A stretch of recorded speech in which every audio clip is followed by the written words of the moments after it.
মানবদেহের কোষ থেকে ক্ষুদ্র জীবন্ত রোবট তৈরি করে তাক লাগিয়ে দিয়েছেন বিজ্ঞানীরা। এই রোবট নিজে থেকে নড়াচড়া করতে পারে।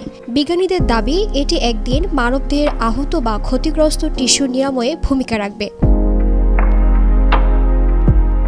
টাফটস ইউনিভার্সিটি ও হার্ভার্ড ইউনিভার্সিটির ওয়েস ইনস্টিটিউটের এক দল গবেষক এই রোবটের নাম দিয়েছেন অ্যান্থ্রোবট। আগেও আফ্রিকার নখযুক্ত ব্যাঙের ভ্রূণের স্টিম কোষ থেকে জীবন্ত রোবট বা জেনোবট তৈরি করেছিলেন বিজ্ঞানীরা। তাদেরই কয়েকজন এবার জেনোবটের উপর ভিত্তি করে অ্যান্থ্রোবট তৈরি করলেন।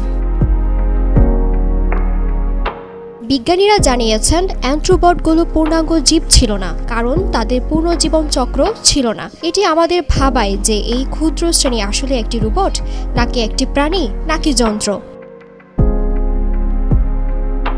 গবেষণাটি অ্যাডভান্স সায়েন্স জার্নালে প্রকাশিত হয়েছে। বিজ্ঞানীরা এই অ্যান্থ্রোবট তৈরিতে বিভিন্ন বয়স ও লিঙ্গের মানুষের শ্বাসনালী বা উইন্ড পাইপের কোষ ব্যবহার করেছেন।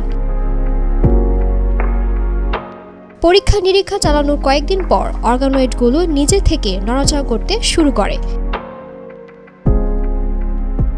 গবেষকরা জানান, প্রতিটি অ্যান্থ্রোবটের নিজে নিজে একসাথে জড়ো হওয়ার দৃশ্য তাদের মুগ্ধ করে।